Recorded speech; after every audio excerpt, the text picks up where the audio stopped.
Bismillahirrahmanirrahim. Assalamualaikum warahmatullahi wabarakatuh.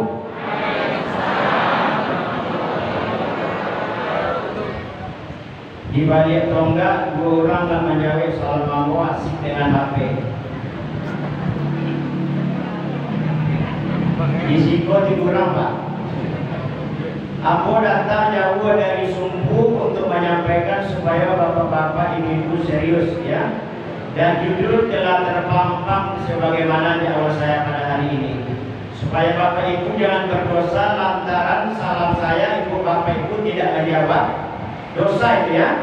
Hukumnya adalah sunat, menjawab adalah barang siapa cepat menjawab salamnya cepat pula masuk surganya. Amin. Ya Bapak. Assalamualaikum warahmatullahi wabarakatuh.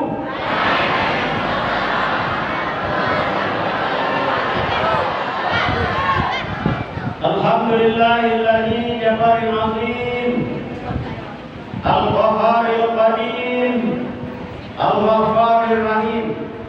Asyhadu an la ilaha illallah wahdahu la syarika lah wa asyhadu anna Muhammadan abduhu wa rasuluh sallallahu alaihi wasallam la nabiyya ba'dah amma ba'd.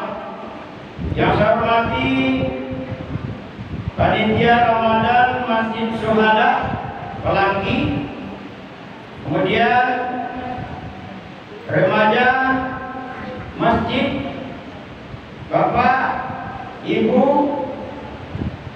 yang hadir pada kesempatan ini yang tidak bisa saya sebutkan satu persatu. Tiada kata yang lebih indah kita ucapkan pada kesempatan yang berbahagia ini. Mudah-mudahan ini malam kita masih dalam keadaan iman wal Islam. Alhamdulillah. Semoga kita yang hadir di sini berjumpa saya dengan Bapak dan Ibu-ibu. Kita bermohon kepada Allah supaya kita semua nanti berjumpa di akhirat di dalam surganya Allah. Amin. Ya Rabbal Alamin. Bapak Ibu, marilah kita berselawat kepada Nabi kita Nabi Muhammad sallallahu alaihi wasallam. Allahumma shalli ala Muhammad wa ala ali Muhammad. Bapak Ibu sidang tarawih rahimakumullah. Judul yang diberikan kepada saya adalah yaitu orang yang dilaknat Allah dan Rasulnya. Itu sebagaimana yang tertulis di dalam jadwal.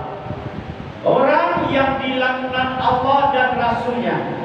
Saya tidak mungkin menyebutkan berurutan satu persatu, tapi saya ambil dalam suatu dua ayat, kemudian saya ambil dalam sebuah hadis yang diriwayatkan oleh Imam Bukhari, Muslim, Sunan At-Tirmizi, Ibnu Majah, An-Nasa'i dan Ibnu Khuzaimah. Maka pada kesempatan ini semoga apa yang saya sampaikan nanti kita akan terhindar daripada orang yang dilaknat Allah dan Rasulnya. Seandainya ada ini yang saya sampaikan pada malam ini, ada tercantum pada diri kita masing-masing, mari kita tinggalkan, mari kita buang jauh-jauh sebelum nyawa berpisah dengan jasad. Setuju? Di Merakri banyak yang setuju, 35 orang yang setuju.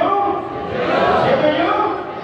Yang pertama, Bismillahirrahmanirrahim. Innal ladzina kafaru wa matu wa hum kuffar ulaika alaihim la'natullah wal malaikati wan nasi ajma'in.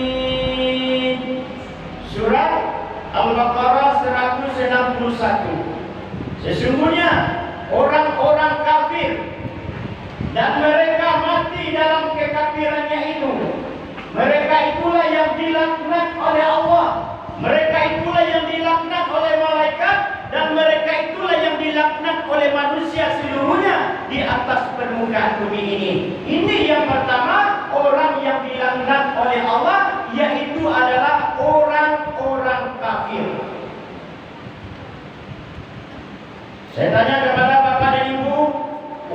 Berapa banyak orang-orang kafir yang dipelihara di dalam rumah kita?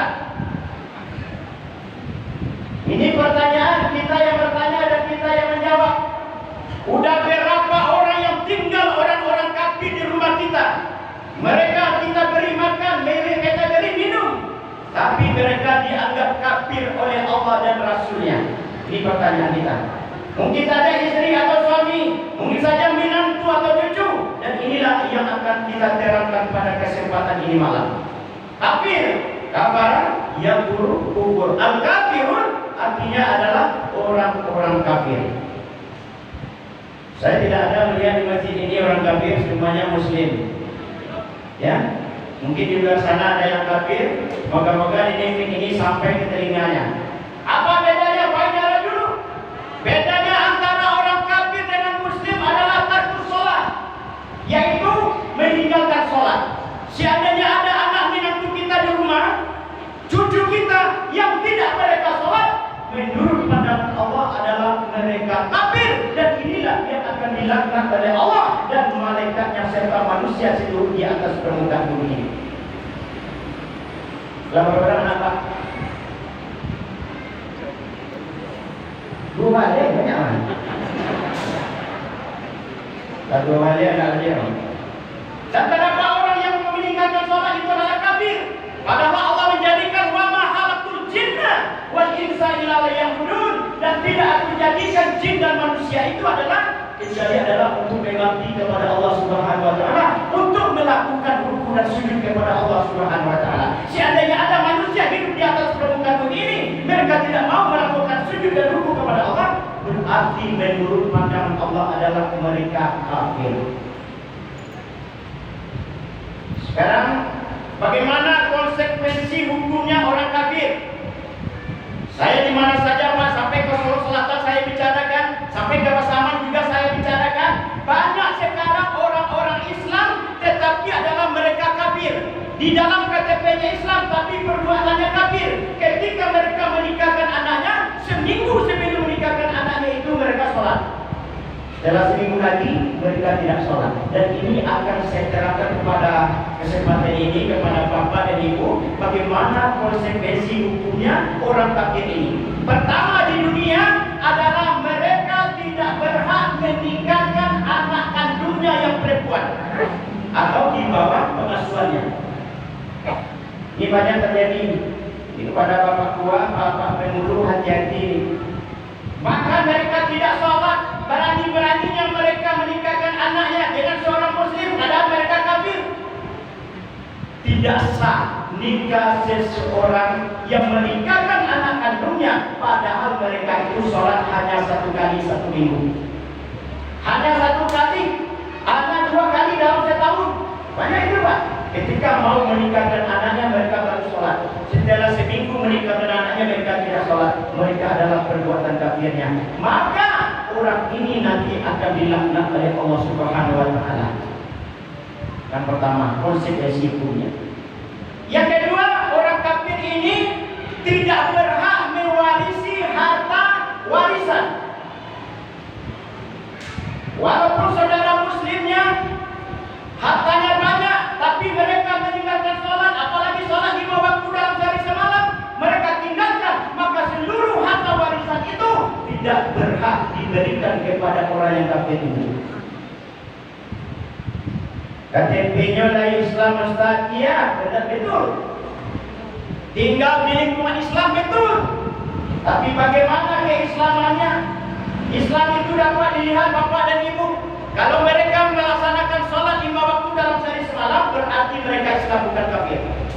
Tetapi jika mereka 1 kali 1 pekan atau 2 kali setahun mereka melakukan rukun dan sujud kepada Allah Subhanahu wa taala, berarti mereka itu dianggap kafir.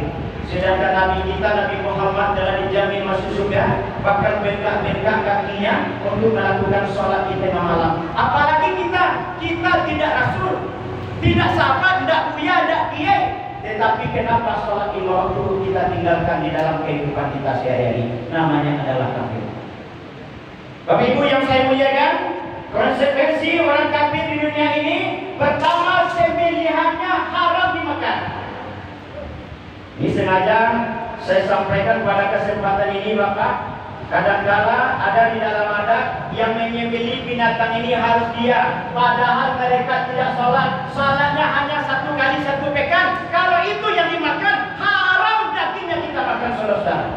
Apalagi ada orang-orang yang menjual misal ternak-ternak, menjual misalnya ayam, kadangkala mereka menyembelihnya entah disebut nama Allah atau enggak, apa mereka sholat atau enggak. Ini hati-hati bapak-bapak, ibu, mungkin makanya akan dikonsumsi kepada anak-anak cucu kita. Maka oleh sebab itu pada anak cucu kita yang pandai bapak, kita tidak memperhatikan apa yang disembelihkan, apakah mereka Islam atau tidak. Kadangkala KTP Islam tapi perbuatannya kafir. Ketika mereka menyembelih binatang, maka kalau mereka tidak sholat, haram kita konsumsi. Sesuatu daging yang timbul dari yang haram, maka tempatnya adalah neraka.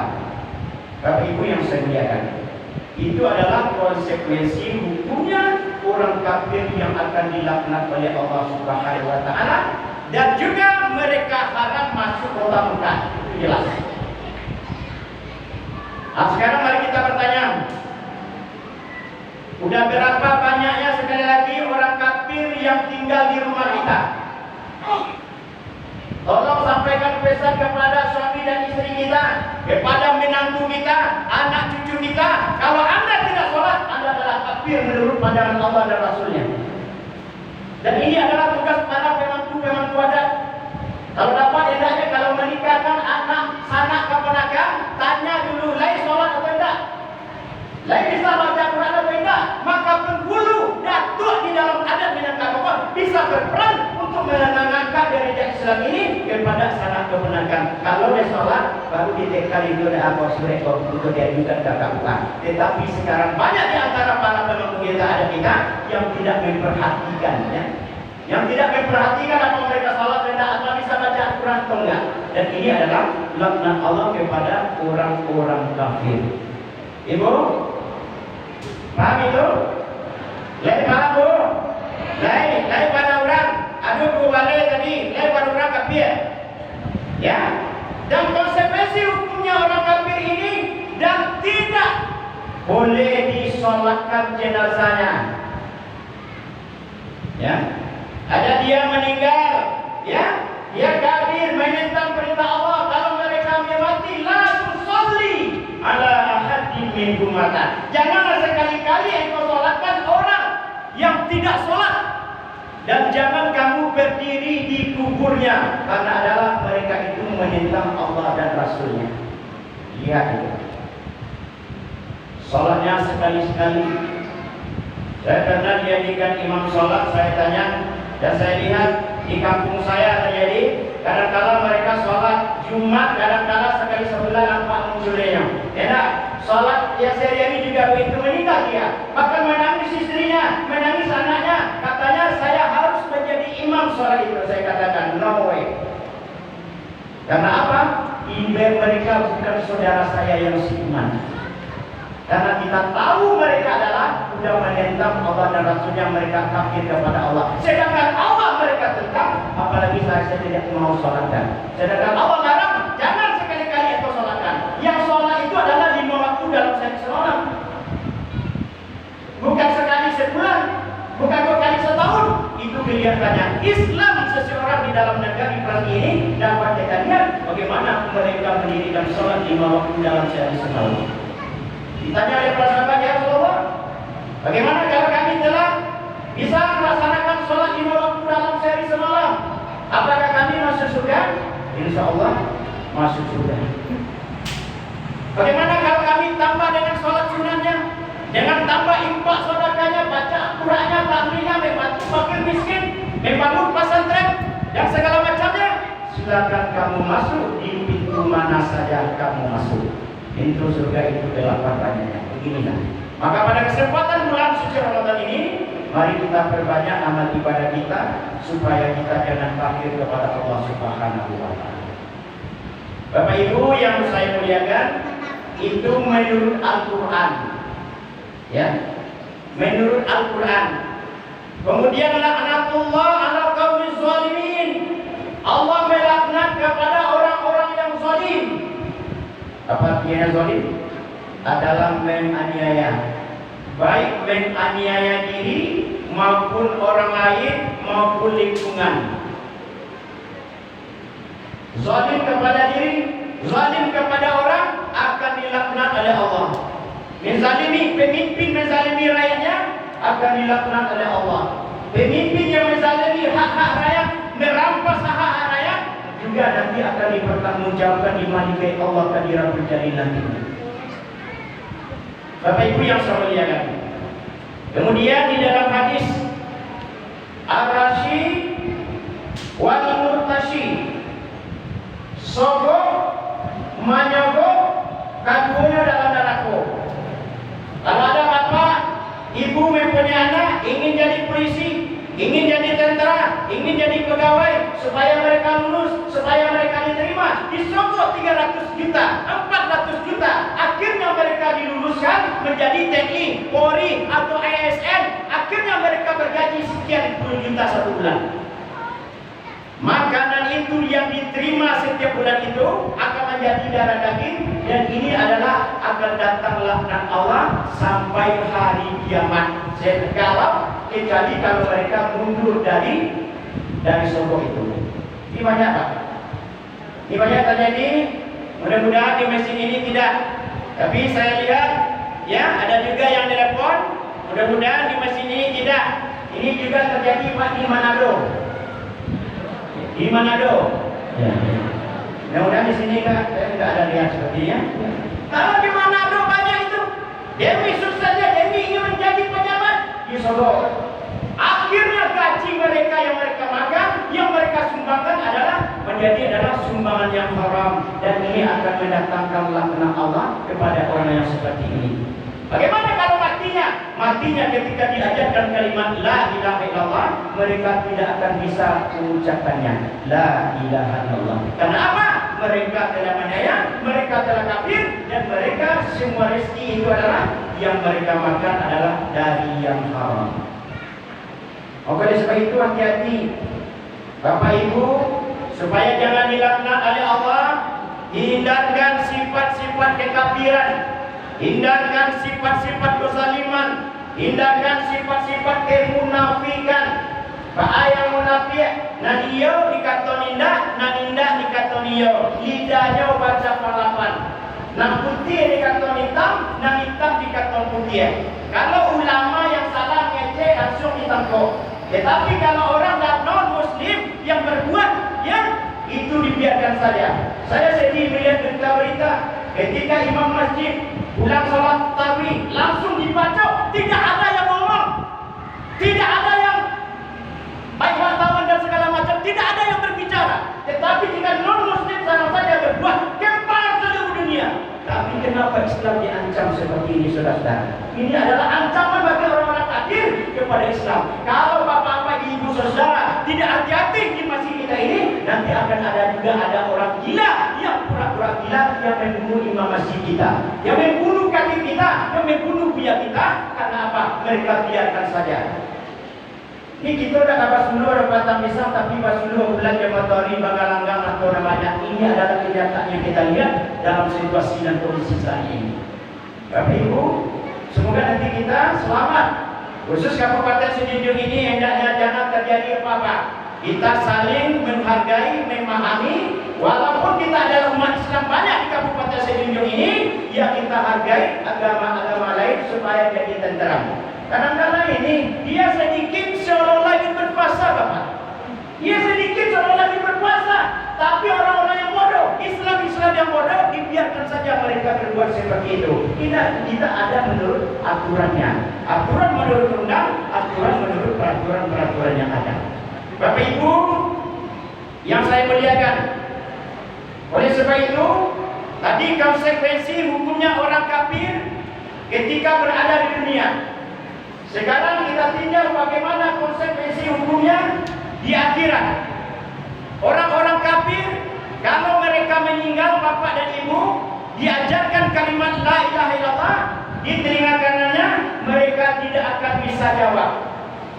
Ketika dibisikkan di telinga kanan, mereka mengatakan apa yang mereka lakukan di atas permukaan bumi ini, itu yang diingat. Gaji dari korupsi mana? Berapa ratus juta lagi? Gaji dari proyek-proyek, dari tender-tender untuk memenangkan sekian 5 miliar tender-tendernya dibayar orangnya per meja ya untuk mendapatkan tender ini. Ternyata besteknya tidak sesuai apa yang dilakukan di dalam undang-undang. Ini banyak terjadi nih Pak. Itulah Bapak Saudara Batam Islam, tapi Pak Saudara bulan Januari. Ini khusus saya sampaikan kepada saudara-saudara yang punya proyek-proyek besar. Kalau misalnya saya contohkan masakannya adalah 1, 2, 3, jangan buat 3, 4, 5. Kalau besinya besi 26, jangan jadikan besi 16. Ini banyak terjadi.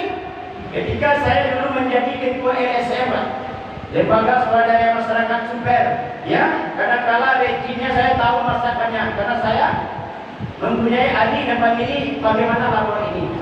Juga ada PT-PT yang aspal saya tahu, ini aspal panas, aspal dingin, berapa kekuatannya saya tahu. Saya tinjau, saya bongkar, dan saya bawa ke lapor. Ternyata ini tidak sesuai dengan masalah. Akhirnya saya ajukan ke jaksa, akhirnya mereka di penjara. Seandainya jaksa tidak mau, nanti jaksa itu saya tutup juga. Ini yang penting. Maka oleh itu generasi muda yang ada di masjid ini, mari kita tinjau. Jangan mengaji-ngaji saja, jangan mengapa-ngapa lurah saja. Cari situasi dan kondisi yang berkembang saat ini. Apalagi masa Covid sekarang, semua dana-dana negara diberikan kepada Covid. Proyek-proyek tidak ada dibuat proyek. Kadang-kala proyek ini banyak masuk saku, Pak. Dengan gara-gara Covid ini banyak masuk saku. Ya. DPK namanya, ya, pelaksana tindakan kerja, kadang-kala yang tidak sesuai dengan apa yang dilakukan NTT Bapak. Jadi jangan salat saja, pasoka tinjau pembangunan yang ada di negeri. Kalau misalnya orang mulai beriman, insya Allah korupsinya sedikit.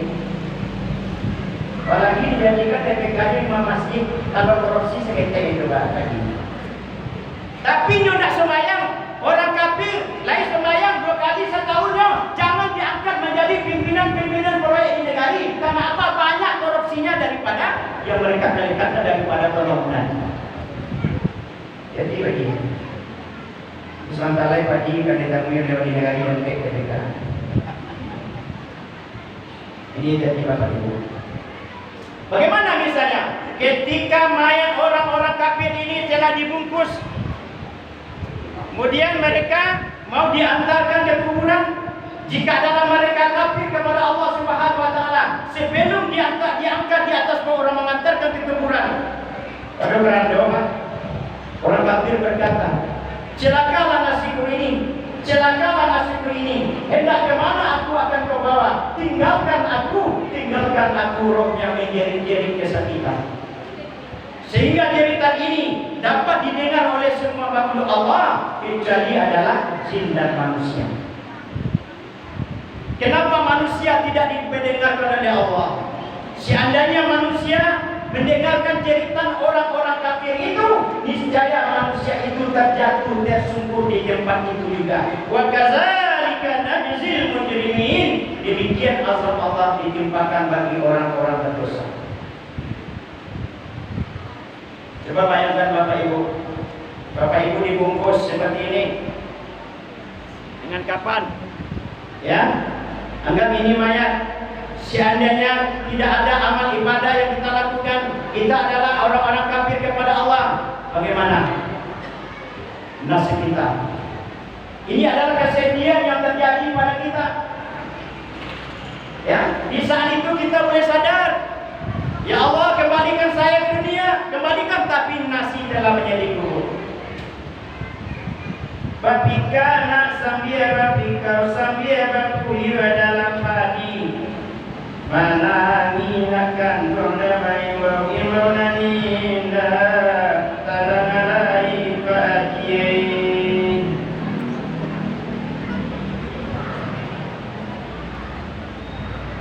Jadi orang posisi semua tujuh tangan beli ulang.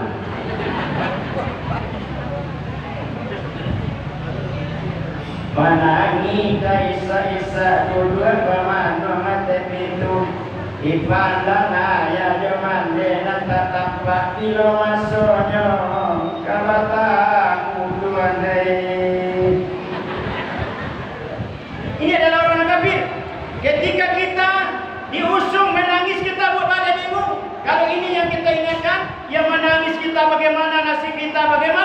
ketika dimasukkan ke dalam liang lahat.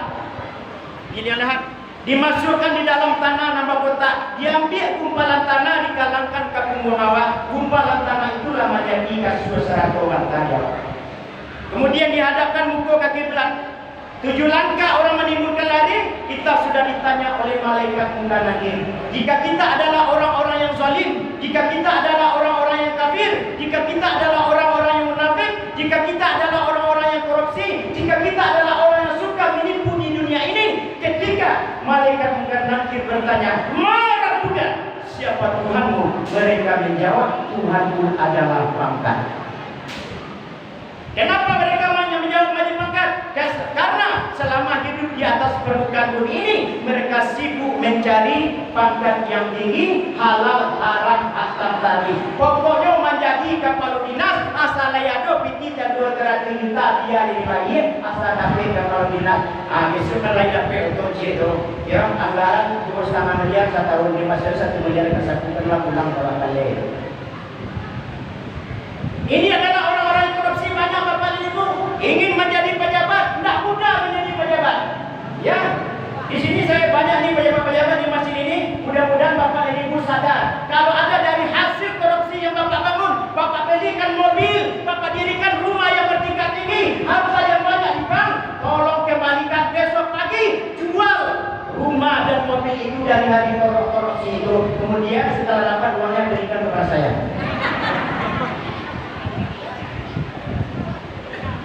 Maksudnya berikan kepada saya, Pak, ini akan saya bangun jalan, akan saya bangun jembatan. Yang diagen pitiko ke masjid, pitiko rosiko yang diagen ke masjid, Pak.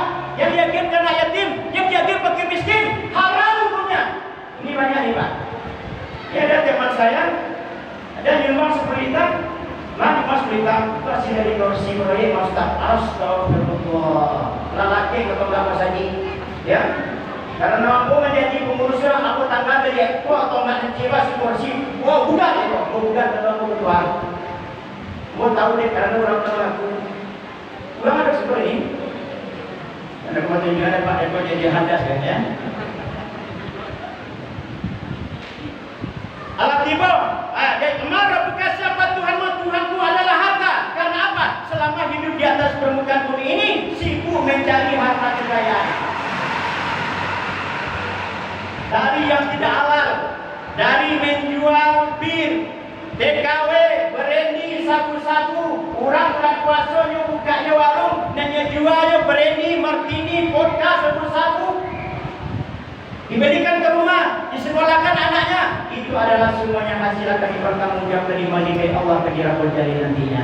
Kemudian malaikat bukan nanti, hai orang-orang kafir, orang zalim, orang munafik, orang yang korupsi, orang yang menipu di dunia. Inilah tempatmu nanti di neraka. Digambarkan ibaratnya sebuah HP, digambarkan api yang bergejolak yang akan membakar orang-orang kafir di hari kiamat nanti. Bapak Ibu yang saya muliakan, kembali kita berikut.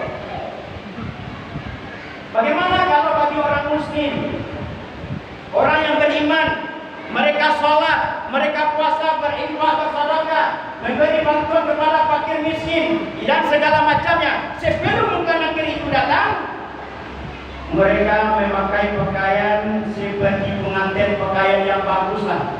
Kemudian dengan suara yang lemah lembut bertanya kepada orang beriman, "Ma Rabbuka?" Siapa Tuhanmu? Orang beriman menjawab, "Tuhanku adalah Allah."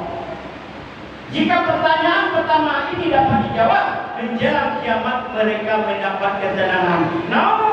Naumatal harus tidurlah engkau wahai orang yang beriman, tidurnya menunggu berjuta-juta tahun kiamat yang akan datang. Setelah terjadi kiamat, datang 2 orang pemuda memimpin tangan kanan kita dan tangan kiri kita. Mereka mengucapkan salam kepada kita.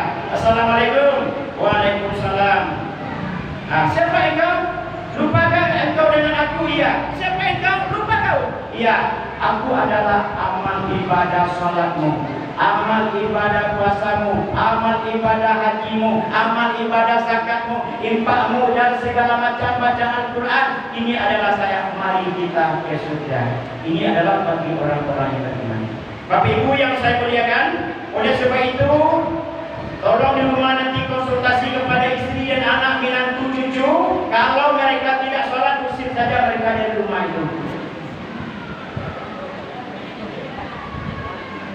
Nggak mungkin kita bercampur air dengan minyak, Bapak. Kita susah membuat rumah, susah mencari rumah, ya, susah mencari makan. Mereka makan, minum di rumah kita, tapi adalah amal ibadahnya tidak dapat sama kita. Maka kalau mereka mau bertobat, mudah-mudahan nanti Allah memberi petunjuk kepada kita, kepada anak cucu kita, ya, mudah-mudahan. Ya, kalau adanya istri apa? Berapa istri, Pak? Saudara berapa? Cuplikan Pak, masna wa sulasa rumah kulun itu sampai mampu, ya. Mampu. Ya, tanya kepada kita. Maka sering itu tanya, bersepakat kalau misal di rumah ini menjadi rahmat, menjadi bacaan Quran, ada salat sunnahnya di rumah itu, insya Allah rumah ini akan menjadi berkah. Kalau ada istri kita tidak salat, sementara kita salat, hanya kita bertemu di dunia saja, Pak. Berapa hendaknya bermohon kepada Allah, wahai istriku, wahai suamiku, wahai anakku, wahai menantuku, wahai cucuku. Kalau dapat hendaknya kita bertemu di dunia ini, bertemu di pelati ini. Kalau dapat hendaknya bertemu di akhirat dengan syarat salat 5 waktu, jangan tinggalkan puasa pada bulan Ramadan. Bismillahirrahmanirrahim. Yauma la yanfa'u malun wa la banun illa man ata Allah biqalbin salim. Pada hari itu kata Allah, yakni hari kiamat, harta benda, anak keturunan, istri yang cantik, suami yang gagah perkasa, rumah yang bertingkat tinggi ke langit, sedan yang menggila, harta yang banyak, semuanya Allah tidak butuh sama sekali. Illa man atallaha biqalbin salim. Kecuali orang yang menghadap Allah dengan hati yang tenang. Mereka tahu kalau saya hidup di atas dunia ini pasti saya akan mati, maka mereka banyak-banyak beramal ibadah dan menghindarkan semua sifat kekafiran, kemunafikan dan kezaliman. Paham? Paham? Assalamualaikum warahmatullahi wabarakatuh.